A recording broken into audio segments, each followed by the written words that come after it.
يابا ليش ما نطور الفلافل العراقيه؟ بس بالبدايه خلينا نبلش بالوصفه الكلاسيكيه.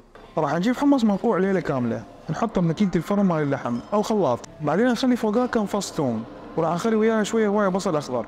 بس وقت البهارات طن كمون، ربع طن كزبره، وشويه هوايه ملح، راح نخلطهم بيدنا كل زين.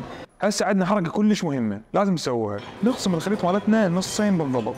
راح نشيل هذا النصف ونفرمه مره ثانيه بالطاحونه، راح نخلطهم سوا كل زين. هاي الطريقه راح تخلي الفلافل مالتنا ما تفلش اثناء القلي، وتنطينا قرمشه هوايه من الخلطه الخشنه. مباشره قبل القلي راح نخلي شويه هوايه بيكنج باودر ومي بارد ثلج شويه، وراح نشكلهم بملعقتين بهاي الطريقه. نشيلها نخليها بالزيت، الافضل واحد يخلي بالزيت وواحد يشيل من الزيت حتى الزيت تبقى حرارته ثابته، ويصير لونهم ذهبي. نشيلهم ونصفيهم على ورق مال المطبخ، نخليهم على طبق ونخلي وياه شويه عنبه مايو. هسه راح نجربها.